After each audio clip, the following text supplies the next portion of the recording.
Coming up on Fox 56, the impact COVID is having on Kentucky children. We'll update you on the numbers.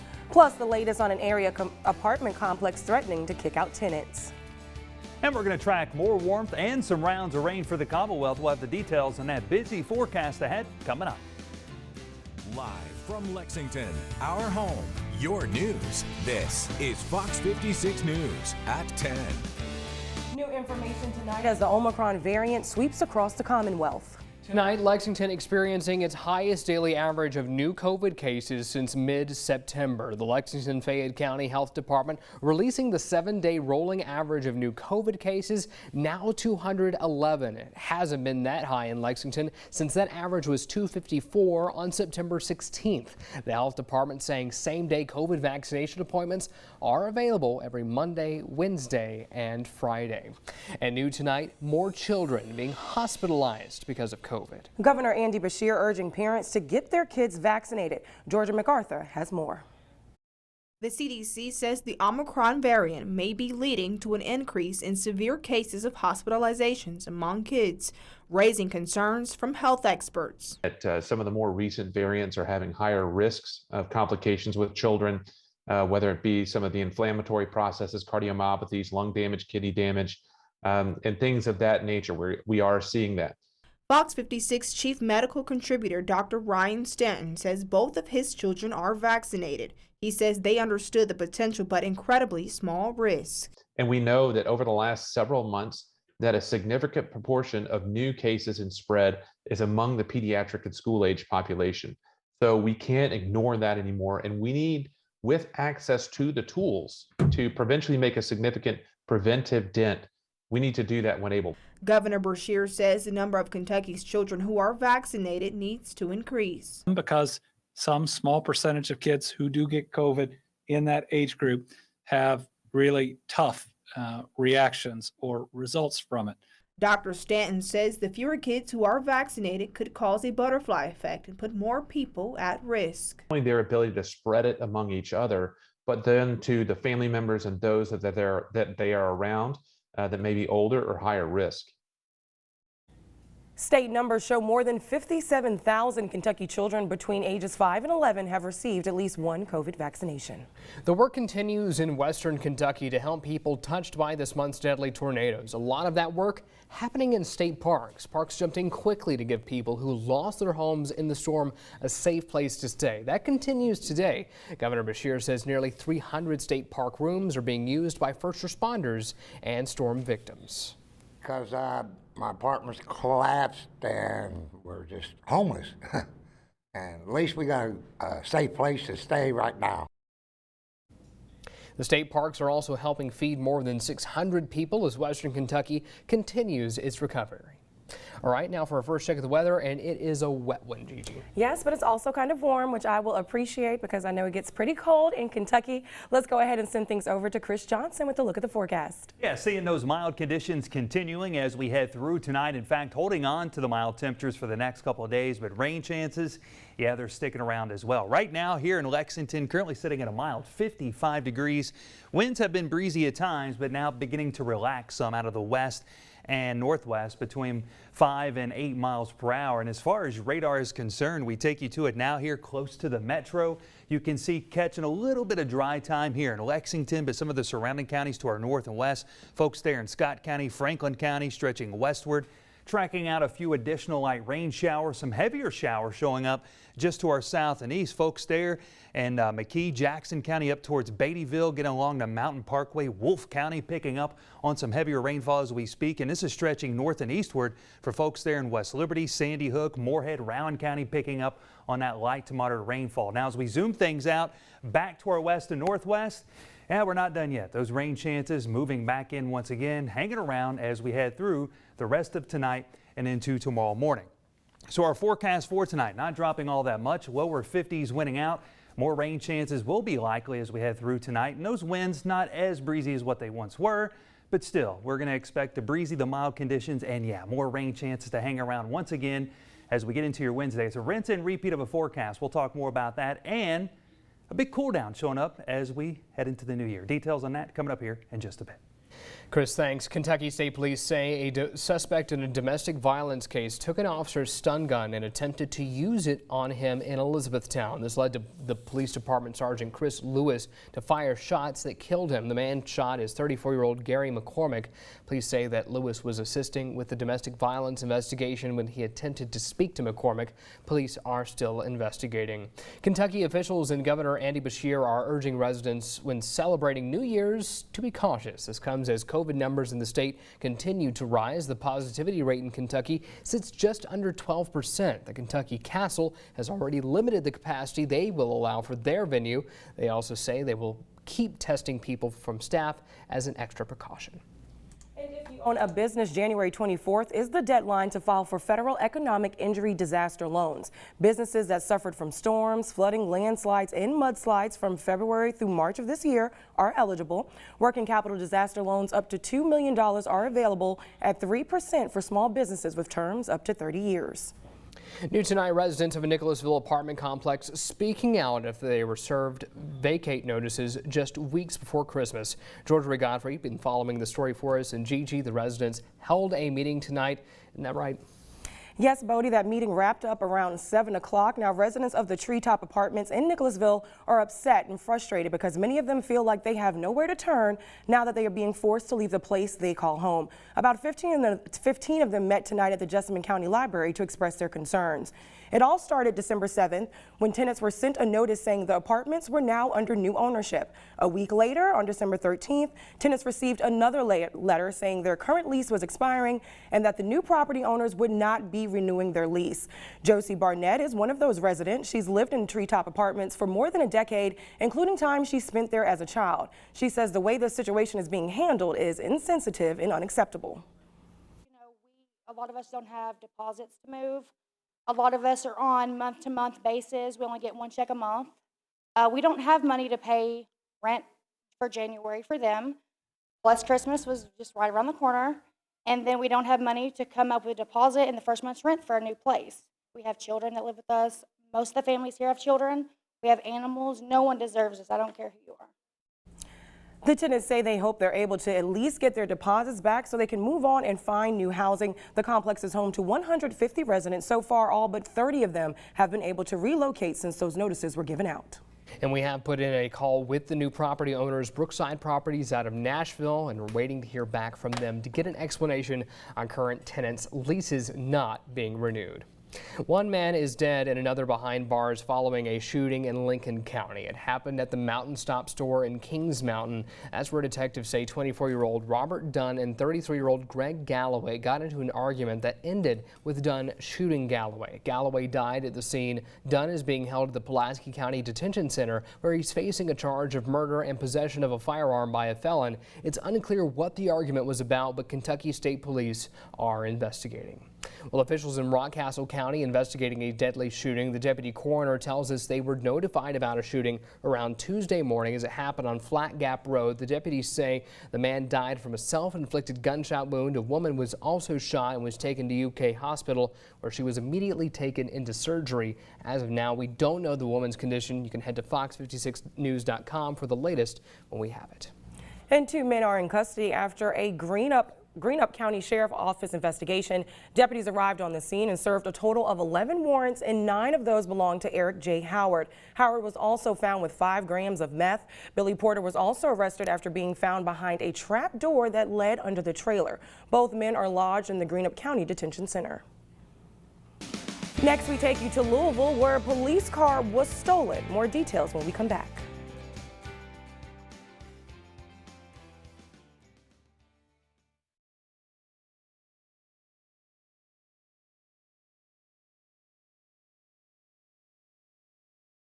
Jury indicts a father accused of killing his 2-year-old son. A Jefferson County grand jury indicted 22-year-old Thomas Embry on charges of murder and first-degree criminal abuse. The charges come after investigators say Embry's infant son arrived to a hospital unresponsive and later died from a brain hemorrhage. The baby's cause of death ruled a close head injury. Police say Embry admitted to being the only person with the child when he was injured. Police records show Embry has a history with domestic violence. Meantime, the Louisville Police Department continues their search for a stolen stolen cruiser with police equipment and weapons inside. Investigators say the marked car was taken from their parking lot Monday morning. The stolen vehicle is a marked silver Ford Explorer with unit number 7755. It's unclear if the vehicle has a tracking device. No suspect information has been released so far.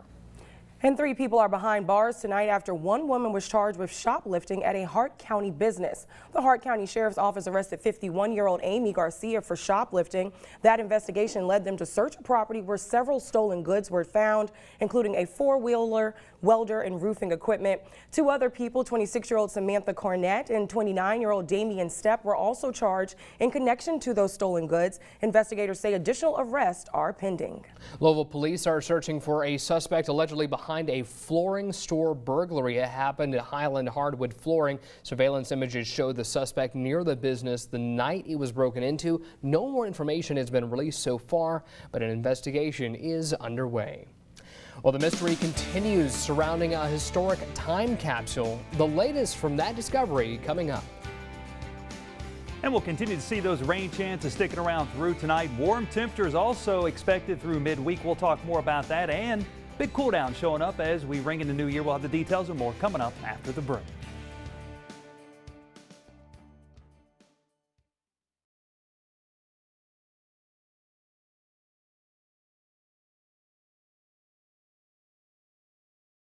Welcome back. Now on to some historical news, Bodie. Yeah, Governor Ralph Northam announcing crews found what appears to be an 1887 time capsule. Yeah, the capsule was opened today at around 1 p.m. at the Department of Historic Resources Lab in Richmond, Virginia. The discovery comes 11 days after a different and unknown time capsule was discovered. It was found in a Robert E. Lee statue. We have done before treatment photography. It's part of a conservation process. We want to make sure we have all the images before we start doing anything to it. And so last night we did photography, we did the analysis of the metal, and we had the Richmond Bomb Squad come and do x-rays for us. Historians believe it was placed on October 27th of 1887. Records from the Library of Virginia suggest that it contains Richmond residents, organizations, and is believed to be related to the Confederacy. Now your forecast from Fox 56 News, the weather authority. All right, tracking out plenty of rain chances as we continue through tonight, actually catching a little bit of dry time here in portions of central Kentucky, but it will not last long as our next batch moves in from our west. Right now, currently sitting at 55 degrees. Winds have finally relaxed some, and we're seeing those out of the west-southwest at 6 miles per hour. And those winds will range between 5 to about 15 miles per hour as we head through the overnight period. Temperature-wise, to our south and to our east, we're seeing temperatures in the middle and upper 60s. My goodness, but that cooler air starting to filter in from our north and west. But again, temperatures not dropping off all that much as we head through tonight. Radar, as we do scan those skies, we're tracking out a few light scattered showers here across portions of the bluegrass, including folks there in Scott County just north over in Georgetown. We're seeing some heavier activity there in Beattyville. We take a jog to the north and east, right along portions of the Parkway. Folks there in West Liberty picking up on some heavier rainfall, indicated well here on radar, showing the darker greens, those reds and yellows. But we're not done yet because we still have plenty of scattered shower activity showing up back to our north and west. This is all tracking eastward. And of course, as it does so, it'll keep those rain chances in the likely category as we head through the overnight period. This particular model doing a pretty good job, has a decent handle on what we're seeing right now. And it's showing some of these showers, even a few rumbles of thunder that will remain likely overnight tonight and into your Wednesday morning. Not expecting anything severe, so that's the good news, but some heavier rainfall at times will be a possibility as this activity continues to push off towards the east. We get into your Wednesday late morning, afternoon. Yeah, overall, not a bad looking day. The cloudy skies will be sticking around, but we will see some dry time before our next batch of some heavier rainfall begins to move back in. As far as temperatures are concerned, for your Wednesday, some dry time, mild temperatures winning out. Yeah, we're talking those lower and mid 60s, could see some upper 60s across our far southern communities. Now, as we look ahead into tomorrow evening, this next batch of some showers and storms, we could see a few stronger storms work across our far southern and southeastern communities, although the severe threat it's on the lower side of things. The best threat will be well to our south and southwest as far as severe storms are concerned. With that said, though, some heavier rainfall, some gusty winds, certainly a possibility across those southern communities. So here's Futurecast as we head into your Wednesday evening, Wednesday night. Showers, storms ramping up from our south and west, working towards the north and east. Again, a few of those storms could be on the stronger side across our southern and southeastern communities, bringing that threat for some heavy rainfall, some gusty winds. Otherwise, those rain chances begin to wind down late Wednesday night, and by your Thursday morning, some dry time expected. In fact, we'll be dry as we work through your Thursday afternoon. Because of some of the heavier rainfall trying to set up across our southern and southeastern communities, we could see some localized flooding issues develop as we head through your Wednesday night. We get past that, some dry time for the rest of our Thursday into the first part of your Friday. We get into your New Year's Day, though, watching another strong system that could bring the potential for a few stronger or severe storms across our southern areas as we head into the first part of the weekend. All right, forecast for tonight, not dropping all that much, lower 50s, winding out. Those showers will be likely. Wrapping up as we get into tomorrow morning, dry time expected, temperatures in the low 60s. And then as we get into your Wednesday evening, those showers, some storms ramping back up, becoming likely. But look at those temperatures. That's the big weather story, guys. Low 60s continues to hang around along with those rain chances. We catch a break, and then here we go again. More rain and storm chances becoming likely as we say hello to 2022. So then it's going to get cold. 27 degrees. Yeah, it sounds like 2022 is going to be saying hello to us, too. Hello to winter, because it's going to flip and we're going to cool things off. What are usually the consequences of having that super warm weather leading into now this cold weather? Storms, some severe weather, and that's what we'll keep an eye on as we get into Saturday. All right, thanks, Chris. Sure. Kentucky men's basketball team is back from Christmas break, set to take the court tomorrow. Conference play is here. The Cats face the Tigers on Missouri to start SEC play. We have a preview coming up, and we have some high school hoops highlights, including from George Rogers Clark, having a heck of a year. That's after the break. Stay with us. Live from Lexington, our home, your news. This is Fox 56 News at 10:30. Welcome back. The threat of the Omicron variant and supply chain disruptions did not stop Americans from shopping for holiday gifts this year. MasterCard released data this week showing holiday retail sales increased 8.5% compared to last year. Despite the good economic news, there is still concern about the impact that inflation will have on consumer goods in the new year. Lydia Hu has details. With the holiday season almost over, MasterCard is releasing new data about consumer behavior. The company revealed holiday retail sales this year surged 8.5% compared with last year. Clothing rose 47%, jewelry 32%, and electronics 16%. It took place all while shoppers dealt with higher prices, shortages, and the rise of the Omicron variant. There's a lot of reason to be optimistic about the growth path of the economy. The only real constraint is further flare-ups in the virus. As economists look at what's driving consumers, there is growing concern that inflation will be a major factor going into 2022. Some estimate food prices could increase by 5%. Kraft Heinz will raise the prices of many of its products as much as 20%. We're almost back to $80 a barrel again, and when the price of crude oil goes up, all the related products go up, including food and clothing, et cetera, et cetera. The economy is also being hampered by a shortage of workers, which has disrupted the supply chain. Critics say nothing will be solved until more truck drivers and warehouse employees are back in the workforce. This is going to continue for a very long time. If you don't fix the labor issue, you're not going to fix the problem. Last week, the Biden administration awarded more than $200 million in grants to support U.S. ports and alleviate supply chain bottlenecks. In Washington, Lydia Hu, Fox Business. The White House says more than half of new cases in the U.S. right now are the Omicron variant. The CDC has cut its recommended isolation time for those who test positive for COVID without symptoms in half, from 10 days to 5, in part to reduce disruptions to the workforce. Now, your forecast from Fox 56 News, the weather authority.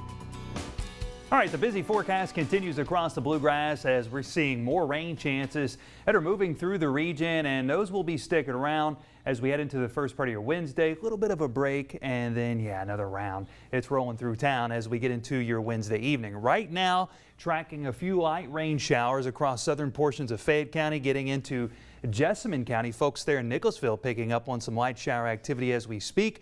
Some of the activity to our east and southeast working into portions of eastern Kentucky. The light rain showers continue for folks there just east of Beattyville.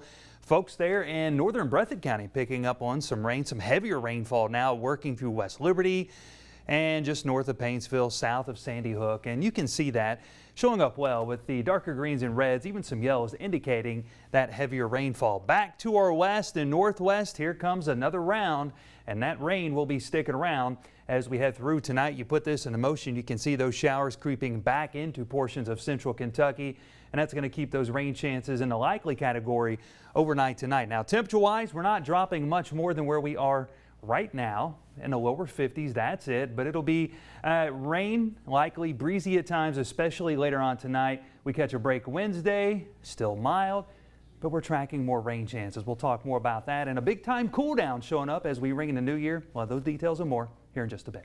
Thank you, Chris. The second person has died after a Scott County crash. Last week, we told you that Deborah Kaiser, who was a special education teacher in Fayette County, was killed. Now we are sad to update that her daughter, 21-year-old Emma Kaiser, died this evening from her injuries. Donald Dilmel is charged with a DUI currently. Investigators don't know if he will be facing more charges. And one man is dead and another behind bars following a shooting in Lincoln County. It happened at the Mountain Stop store in Kings Mountain. That's where detectives say 24-year-old Robert Dunn and 33-year-old Greg Galloway got into an argument that ended with Dunn shooting Galloway. Galloway died at the scene. Dunn currently being held at the Pulaski County Detention Center, where he's facing a charge of murder in possession of a firearm by a felon. It's unclear what the argument was about, but Kentucky State Police are investigating. Officials in Rockcastle County are investigating a deadly shooting. The deputy coroner tells us they were notified about a shooting around Tuesday morning, and it happened on Flat Gap Road. The deputy says the man died from a self-inflicted gunshot wound. A woman was also shot and was taken to UK Hospital, where she was immediately taken into surgery. As of now, we don't know the woman's condition. You can head to fox56news.com for the latest when we have it.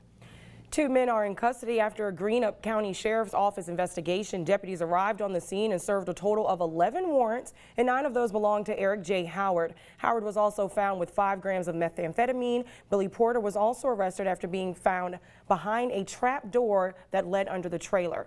Both men are lodged in the Greenup County Detention Center. More than 100 small businesses grew jobs in the past year, and Governor Andy Beshear is putting a lot of responsibility on a tax credit for doing so. I spoke with an advocate who says right now is the most critical time to be investing in small business. Kentucky has so much momentum right now, and if we're not helping our small businesses, then we're going to fall behind again. As the Commonwealth charts strong growth among small businesses, advocates are hoping it continues. The Beshear administration is touting more than 300 jobs added in the last year thanks to a small business tax credit. This program creates jobs, it invests in our small businesses. That's the things we need right now because, again, we have a lot of momentum happening in Kentucky, but if we don't have the workforce to do it, and if we don't have our small businesses, which are the backbone of our economy, then we're not going to be able to make the progress that we'd like to see. Small businesses can receive anywhere from $3,500 to $25,000 a year if they qualify. Before 2015, only an annual average of 15 companies were receiving the tax credit. This year, it was 107. Obviously, this program has grown over the last couple of years, but there is no more critical time than right now to make these investments in our small businesses. To learn more about how small businesses can qualify for the tax credit, check out this story on fox56news.com. Still ahead, the latest update on a deadly shooting in Denver. Plus, where travel restrictions are being lifted as we go around the world in 56.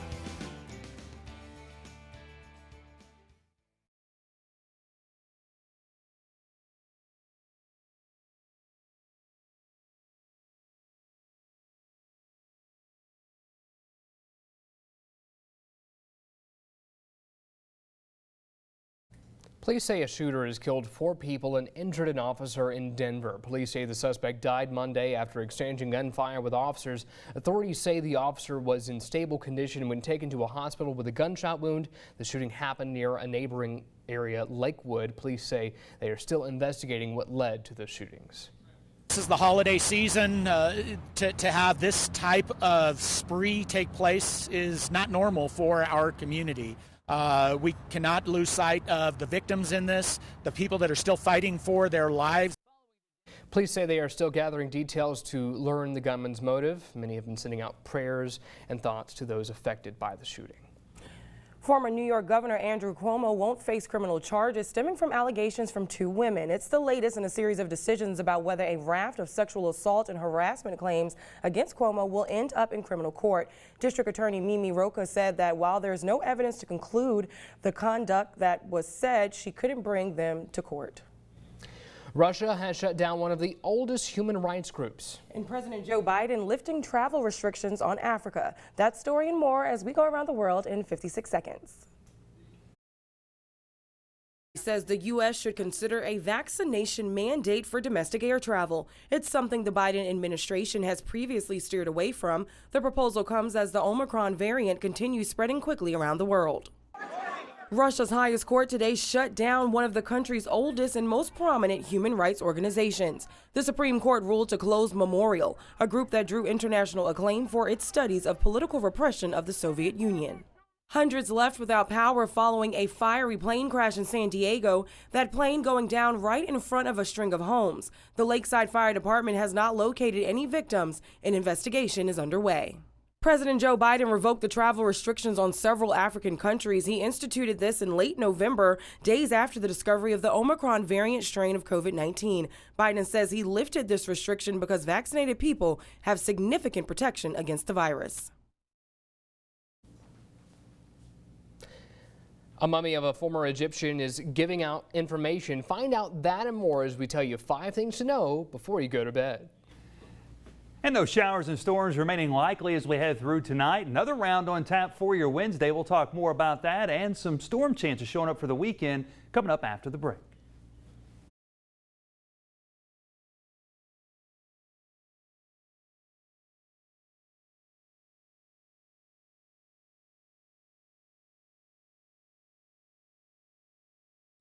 Going digital. A lot of charities got crypto for Christmas. And a drink mix wants you to disconnect. Here's 5 things to know before you go to bed.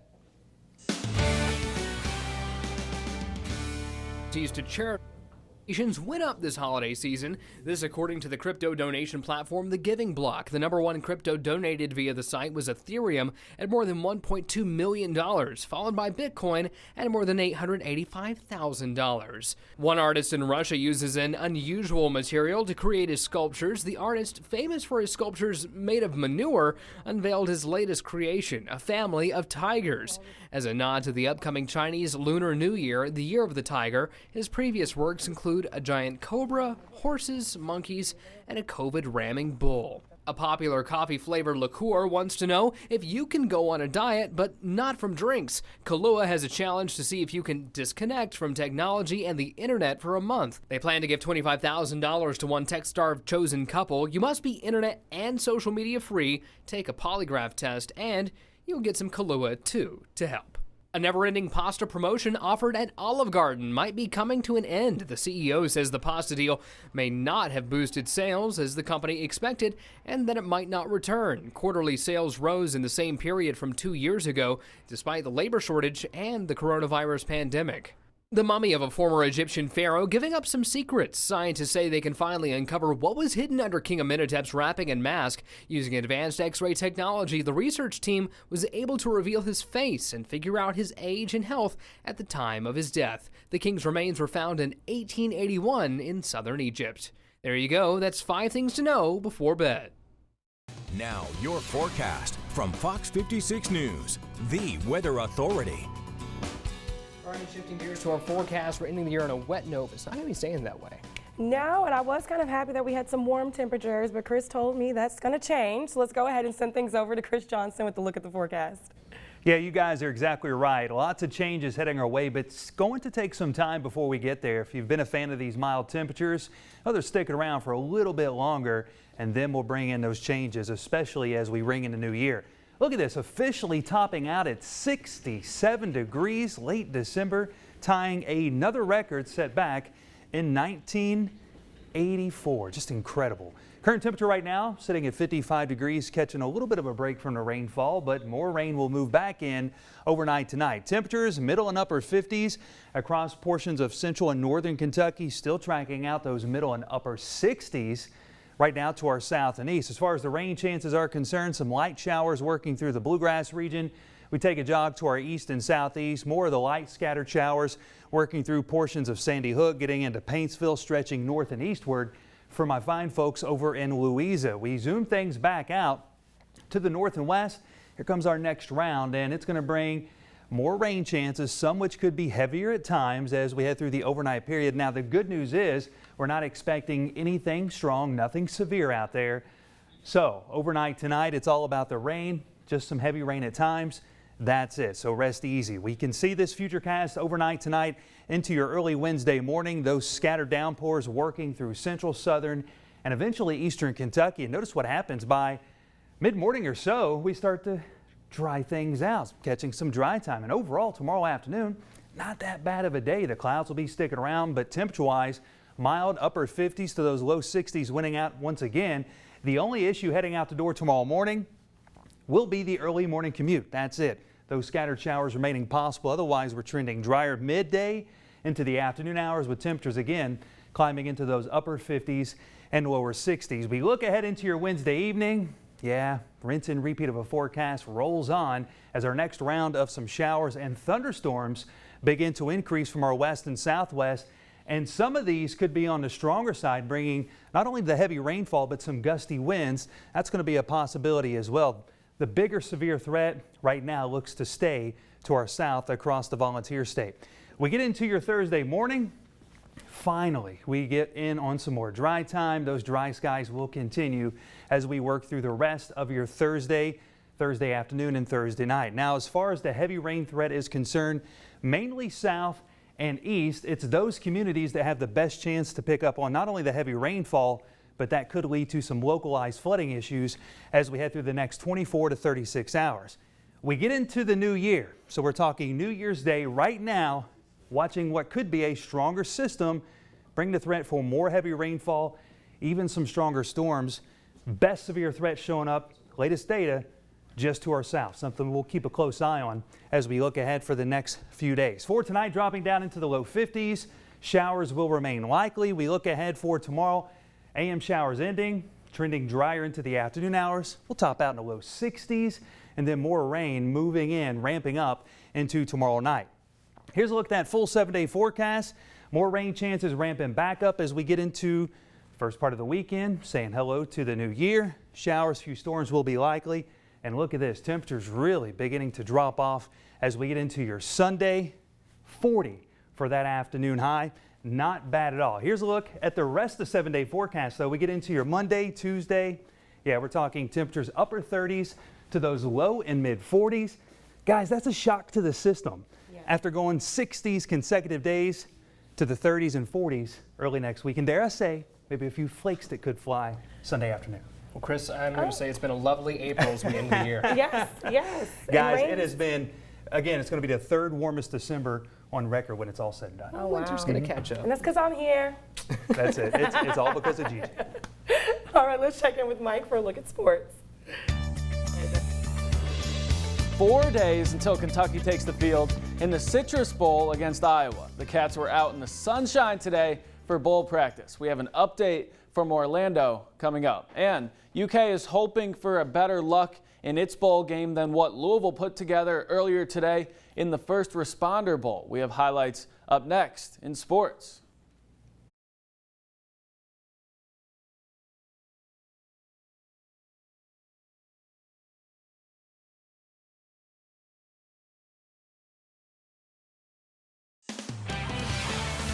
Now, Fox 56 Sports. Welcome back. We're 4 days away from the Citrus Bowl. Kentucky getting ready to take on Iowa. Mark Stoops' squad has arrived in Orlando, and not surprisingly, they have some pretty nice weather. It was 80 degrees and sunny as the Cats held their second practice since arriving in the Sunshine State. This is familiar territory for UK. They played in the Citrus Bowl 4 years ago, beating Penn State on New Year's Day 2019, which also capped off a 10-win season. They could do the same thing on Saturday, finish a 10-win season and take home another trophy, but they know they got to show up. Kind of game you want to be a part of. It's going to be a physical football game, and they play the game the right way. I want our guys to show up and play the game the right way.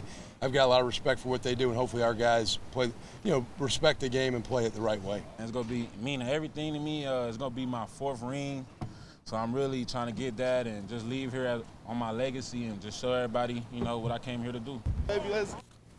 While we wait for UK's bowl game, Louisville took the field today in the First Responder Bowl against Air Force down at SMU's stadium in Dallas. Already down 14-0, Travion Cooley got on the board with the rushing score. Then check this out, 21-7, they're down, but something you rarely see anymore, a kickoff return. Jawar Jordan takes it to the crib, 100-plus yards. We had to speed that one up a little bit. He doesn't actually run that fast. But Air Force was in the driver's seat in this one from the start, nearly scoring on this play, but they'd punch it in on the next one. 31-28 the final. Louisville finishes the year 6-7. Not the best showing from the Cards. Also, heart-aching news today in the football world. NFL icon John Madden passed away Tuesday at 85 years old. Madden was a Hall of Fame coach, led the Oakland Raiders for 10 years, and won Super Bowl 11. Yeah, we're in the 50s now. His life after coaching further elevated his impact on the game of football, his greatness in the broadcast booth, and can't forget about the video game. Madden NFL has been played by millions of football fans for 30 years. The football world and sports world lost a legend today, John Madden. All right, to basketball. The UK men's basketball team is back to playing with confidence, scoring 98 and 95 points in the last 2 games since that loss earlier this month at Notre Dame. Big wins over North Carolina and Western Kentucky last week. Now the Cats get ready for their SEC opener against Missouri. That'll be tomorrow night in Rupp Arena. The Tigers have struggled so far this year, 6-6 record with just 1 Power 5 victory against Utah. And to make matters worse for them, they've never beat UK in Rupp Arena. As mentioned, the Cats are back to playing with confidence, and according to Jacob Toppin, they got their swagger back. So after the Notre Dame game, Coach emphasized the word swagger. And I feel like since that day, everyone has tried to compose a swagger, and it's helping a lot. Everyone's confidence is building from that in practice. We're making shots, so we found a way to translate that to the games. Now you can add Oscar Robinson National Player of the Week to Oscar Tshiebwe's resume. His 28-rebound performance last week against Western Kentucky made him the 7th UK player to win the USBWA award. He's averaging 16 points per game, 15.5 rebounds per game. Both lead the team, and he leads the nation in rebounding. The board man gets paid. He is an absolute monster so far this year, and he's getting the accolades to back that up. Any update on who the women will be playing? They didn't Not push on yet. that. Not yet. They were supposed to play Auburn on Thursday. Hopefully they can find another one here before the new year. They need to start getting those conference games in for sure. All right. Yeah. Before we wrap up, let's get a last Let it rain. I'll clear it out. Guys, listen, it's a rinse and repeat of a forecast. Nothing new here, but listen, we're going to show you anyway. There's the 7-day rain chances hanging around as we head through tonight, once again into tomorrow evening, tomorrow night. We do catch some dry time Thursday into Friday, and then we say hello to the new year. More rain, even some storm chances before temperatures take a big time tumble. Upper 30s early next week. Sounds It good. felt like springtime. Yes. Well, thank you guys for joining us here at Fox 56 News at 10. We'll see you in the morning with Mandy and Paul.